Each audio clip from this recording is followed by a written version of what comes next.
မင်္ဂလာပါမြန်မာ SKAI channel ကနေပြီးတော့ကျွန်တော်တင်ဆက်မှုလေးစတင်ပါပြီကျွန်တော်တို့သင်ခန်းစာ1 to 10ဆိုပြီးတော့တင်ဆက်ပေးမှာဖြစ်ပါတယ်ကျွန်တော်ဒီ lesson 1မှာဆိုရင်တော့ကျွန်တော်ဒီမှာ mix a call ဆိုပြီးတော့ကျွန်တော်တို့အခေါ်လေးတစ်ခုကိုစပြီးတော့သင်ပြပေးတာမှာဖြစ်ပါတယ်ကျွန်တော်ဒီ Scaleware ပညာရပ်နဲ့ကျွန်တော်ဒီဖုန်းခေါ်ဆိုမှုအခေါ်လေးကိုlesson 1မှာစတင်ပေးမှာဖြစ်ပါတယ်ကျွန်တော်ဒီပေးတဲ့များမြင်နေရတဲ့အတိုင်းလေးပဲပေါ့နော်ကျွန်တော်တို့ဒီ create component inter ပေါ့နော် event view button view ပေါ့နော်ဒါလေးပါဝင်တဲ့ပစ္စည်းလေးပါပဲကျွန်တော်ဒီ button 1ကိုကျွန်တော်တို့ click လိုက်တော့အခါပေါ့နော်ကျွန်တော်ဒီပုံစံလေးတွေ edit တက်ထည့်ပုံတွေကျွန်တော်တို့ရှင်းပြပေးတာမှာဖြစ်ပါတယ်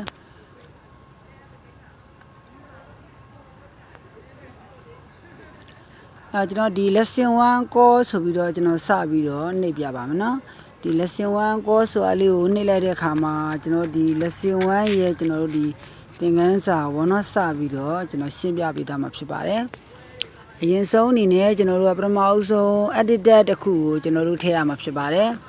ကျွန်တော်ဒီ editor လေးကကျွန်တော်ဘေးတန်းလေးမှာဘောနော်ကျွန်တော်ဒီမှာဆိုရင်ပေါ်ဆုံးမှာ linear x linear v score a score v ဆိုပြီးတော့ကျွန်တော်ပါရတာဖြစ်ပါတယ်အဲ့ဒီရဲ့အောက်မှာဆိုရင်ကျွန်တော်တို့ဒီ test view ရှိမယ်ကျွန်တော် edit test ရှိမယ်ပေါ့နော်ဒီ edit test လေးကိုကျွန်တော်စပြီးတော့အခုထောက်ပြထားတဲ့ edit test လေးကိုကျွန်တော်တို့စပြီးတော့ထည့်မှာဖြစ်ပါတယ်ဒီ edit test လေးပေါ့နော်ကျွန်တော်ဒီ edit test လေးကိုကျွန်တော်အရင်ဆုံးစထည့်မှာဖြစ်ပါတယ်အခုလက်ရှိထောက်ပြထားတဲ့ edit test လေးပေါ့နော်အဲ့ဒီအောက်မှာကျွန်တော်တို့ call ဆိုပြီးတော့ button cloud တစ်ခုကိုတက်ဆင်ပေးမှာဖြစ်ပါတယ်အဲ့တော့ကျွန်တော်ဒီဖုန်းနံပါတ်ပေါ့နော်ဖုန်းခေါ်ဆိုမှုတစ်ခုပြုလုပ်တဲ့အခါမှာကျွန်တော်ဖုန်းနံပါတ်ကိုအရင်ဆုံးရိုက်ထည့်ရမှာဖြစ်ပါတယ်ကျွန်တော်ဒီဖုန်းနံပါတ်ကိုရိုက်ထည့်ပြီးတဲ့အခါမှာပေါ့ကျွန်တော်ဒီ call ဆိုတာကိုနှိပ်လိုက်မယ်ဆိုရင်ကိုခေါ်ရှင်တဲ့ဖုန်းနံပါတ်ကိုခေါ်လို့ရမှာဖြစ်ပါတယ်ဒါကတော့ကျွန်တော်ဒီ lesson 1ရဲ့သင်ခန်းစာပဲဖြစ်ပါတယ်ကျွန်တော် lesson 2မှာတော့ကျွန်တော် loading ပေါ့နော် loading ဟာကျွန်တော် email လေးတစ်ခုကိုကျွန်တော်တို့က loading အနေနဲ့သူ့ကိုလဲခိုင်းတဲ့သဘောတရားလေးပါပဲကျွန်တော်ဒီ loading သင်ခန်းစာမှာဆိုရင်တော့ဒီပေါ့နော် image view တစ်ခုလိုအပ်မှာဖြစ်ပါတယ်ကျွန်တော်ဒုတိယကတော့ဒီ image view ကိုကျွန်တော်တို့အသက်သွင်းရမှာဖြစ်ပါတယ်ကျွန်တော်ဒီ image view တစ်ခုကိုအသက်သွင်းမယ်ဆိုရင်ပေါ့နော်ကျွန်တော်ဒီ image view ရဲ့လိုအပ်တဲ့ကျွန်တော်တို့ component တွေကိုရေးပေးရမှာဖြစ်ပါတယ်ကျွန်တော်ဒီ image view မှာပါဝင်နေတဲ့ component တွေကတော့ကျွန်တော် timer for ms ဆိုတဲ့ကျွန်တော်တို့ component ကိုထည့်ရမှာဖြစ်ပါတယ်ကျွန်တော်ဒီ timer for ms ဆိုတဲ့ component မှာဆိုကျွန်တော်တို့ share after မှာလဲ1ထည့်ရမှာဖြစ်ပါတယ်ဒုတိယ ms မှာလည်းပဲကျွန်တော်တို့က1ကိုထည့်ရမှာဖြစ်ပါတယ်ကျွန်တော်တတိယတော့ number increase ပေါ့နော်ကျွန်တော် number increase ထည့်ရမှာဖြစ်ပါတယ်အဲ့ဒီအောက်မှာဆိုရင် view set rotating ဆိုပြီးတော့ခလုတ်3ခုကိုကျွန်တော်တို့ကတက်ဆင်ပေးရမှာဖြစ်ပါတယ်ကျွန်တော်ဒီခလုတ်3ခုကိုတက်ဆင်တဲ့အခါမှာလိုအပ်တဲ့နေရာလေးတွေကျွန်တော်တို့စပြီးတော့ထောက်ပြမှာဖြစ်ပါတယ်ကျွန်တော်ဒီအောက်မှာရှိတဲ့ကျွန်တော်ဒီပုံစံလေးကိုကျွန်တော်နှိပ်လိုက်မှာဖြစ်ပါတယ်အဲ့ဒီမှာကျွန်တော်အောက်ဆုံးမှာ component ဆိုတာလေးကိုနှိပ်လိုက်မယ်ဆိုရင်ကျွန်တော်ဒီ timer ဆိုတဲ့timer t လေးကိုတတ်မှတ်ပေးထားလို့ရှိရင်ကျွန်တော် timer ရဲ့ကျွန်တော်တို့ဒီ block တွေကိုရရှိမှာဖြစ်ပါတယ်အဲ့ဒါမှကျွန်တော်တို့ timer for ms ဆိုတဲ့ခလုတ်လေးကိုစပြီးတက်ဆင်ပေးရမှာဖြစ်ပါတယ်ဒုတိယကတော့ကျွန်တော်တို့ number increase ဆိုတဲ့ခလုတ်လေးပါပဲnumber increase မှာဆိုကျွန်တော် view ထဲမှာရှိတဲ့ number ဆိုတာလေးကိုကျွန်တော် increase ပေါ့နော် number increase ဆိုတဲ့ဒီခလုတ်လေးကိုတက်ဆင်ပေးရမှာဖြစ်ပါတယ်ဒါဆိုရင်ကျွန်တော်တို့ကဒီ loading ရဲ့ကျွန်တော် block စက်ပုံစံဒီအလုံးပြီးဆုံးသွားမှာဖြစ်ပါတယ်ကျွန်တော်အဲ့ဒီကနေပြီးတော့ကျွန်တော်ဒီပေါ့နော် bat တစ်ခုကိုကျွန်တော်စပြီးတော့နှိပ်ပြပါမယ်နော်ဒါဆိုကျွန်တော် loading ရဲ့အပိုင်းလေးပြီးဆုံးသွားပြီဖြစ်ပါတယ်အဆက်တော့ကျွန်တော် call ဆိုတာလေးကိုပြန်လည်ရှင်းပြပေးတာမှာဖြစ်ပါတယ်ကျွန်တော်ဖုန်းနံပါတ်ကိုရိုက်ထည့်ပြီးတဲ့အခါမှာကျွန်တော် call ဆိုတာလေးကိုနှိပ်လိုက်မယ်ဆိုရင်ကိုခေါ်ခြင်းတဲ့ဖုန်းကိုခေါ်လို့ရမှာဖြစ်ပါတယ်ကျွန်တော်ဆိုဒီ call ဆိုတာလေးကိုကျွန်တော်တို့ click လိုက်မယ်ပေါ့နော် on click ဒီ call ဆိုတာလေးကိုနှိပ်လိုက်တဲ့အခါမှာ set action set data start activity ဆိုပြီးတော့ကျွန်တော်တို့ခလုတ်3ခုကိုတက်ဆင်ပေးရမှာဖြစ်ပါတယ်ကျွန်တော်ဒီ set action မှာဆိုရင်တော့ action view ကိုရေးရှင်းပေးရမှာဖြစ်ပါတယ်ဒုတိယကတော့ကျွန်တော်တို့ဒီ set data မှာကျတော့ကျွန်တော်တို့ join and နဲ့ကျွန်တော်ဆက်ပြီးတော့ကျွန်တော် tab view ကတ်တက်ကိုထည့်ပေးရမှာဖြစ်ပါတယ်ဒါကတော့ကျွန်တော်တို့ဒီဖုန်းခေါ်ဆိုတဲ့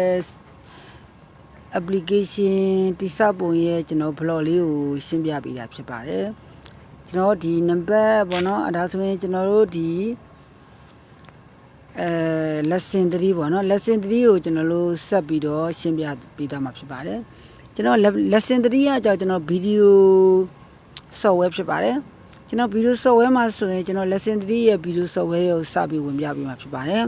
ကျွန်တော်တို့ဒီအပေါ်ဆုံးမှာဆိုရင် west view တစ်ခုကိုကျွန်တော်တို့ကတက်ဆင်ပေးရမှာဖြစ်ပါတယ်အဲ့ဒီအမှာကျွန်တော်တို့ pre next ဆိုပြီးတော့တရှင်းတစ်ပုတ်နောက်တစ်ပုတ်ဆိုပြီးတော့တရှင်းနှစ်ပုတ်ကိုကျွန်တော်တို့ကခလုတ်ကိုတစ်ချက်နေရင်တရှင်းတစ်ပုတ်လာရမယ်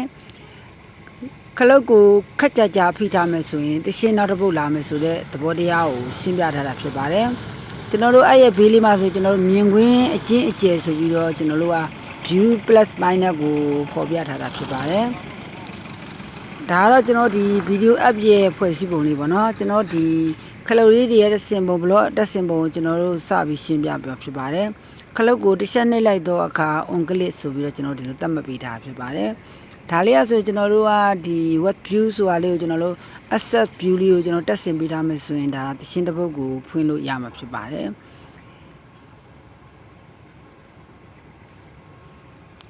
အဲ့တော့ကျွန်တော်ဒီ lesson 4လေးကိုဆက်ပြီးတော့ရှင်းပြပေးသားမှာဖြစ်ပါတယ်ကျွန်တော် lesson 4မှာဆိုရင် Google ဆိုပြီးတော့ကျွန်တော်တို့က Google လေးကိုနှိပ်လိုက်မယ်ဆိုရင်ကျွန်တော်တို့က Google ကိုရောက်ရှိသွားမှာဖြစ်ပါတယ်အားလုံးကိုကျေးဇူးတင်ပါတယ်ကျွန်တော်ဒီရှင်းပြထားတဲ့သင်ခန်းစာရဲ့ဗီဒီယိုကလေးလေးကိုစပြီးတော့ဖွင့်ပြပေးသားမှာဖြစ်ပါတယ်အားလုံးပဲကြည့်လိုက်ကြပါစို့လားဗျာ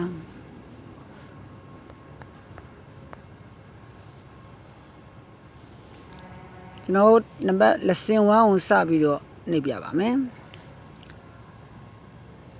ဒါဆိုရင်ပေါ်ဆုံးမှာ editor ဖုန်းနံပါတ် call ဆိုပြီးကျွန်တော်ဒီဖုန်းနံပါတ်ကိုကျွန်တော်09ဆိုပြီးတော့စပြီးကျွန်တော်နှိပ်ပြပါမယ် call ဆိုတာလေးနှိပ်လိုက်ရင်ဖုန်းကခေါ်ဆိုသွားမှာဖြစ်ပါတယ်ကျွန်တော်ဒါပတ်လေးနဲ့ကျွန်တော်ဆက်ပြီးတော့နှိပ်ပြပါမယ် lesson 2မှာကျတော့ကျွန်တော် loading ဆိုတာလေးနှိပ်လိုက်မယ်ဆိုရင်ကျွန်တော်ဒီမှာ loading ဆိုတဲ့ဒါဆိုရင်လည်နေတဲ့ပုံလေးကိုမြင်တွေ့ရမှာဖြစ်ပါတယ်ကျွန်တော်ဒါပတ်လေးနဲ့ဆက်ပြီးနှိပ်ပြပါမယ်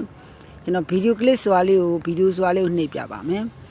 ကျွန်တော်ဒီ video software မှာဆိုရင်တော့ကျွန်တော်ဒီ pre next ဆိုတာလေးရှိပါတယ် next ဆိုတာတစ်ချက်နှိပ်လိုက်တာနဲ့ကျွန်တော်တို့ video တစ်ပုတ်ပေါ့နော် MP4 တစ်ပုတ်ပွင့်လာမှာဖြစ်ပါတယ်ကျွန်တော်စပြီးနှိပ်ပြပါပြီ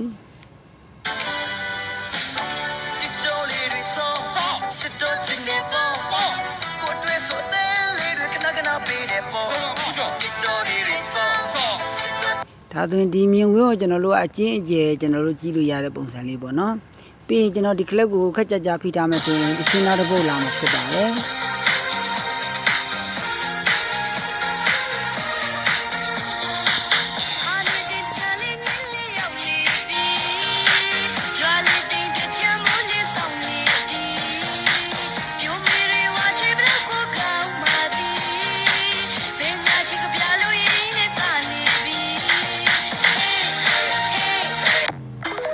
ကျွန်တော်မြန်မာ SK ရိုင်း channel ရဲ့ကျွန်တော်ဒီသင်ခန်းစာလေးပေါ့နော် Skyware သင်ခန်းစာ1 2 4လေးပြီးဆုံးသွားပါပြီအားလုံးကိုကျေးဇူးတင်ပါတယ်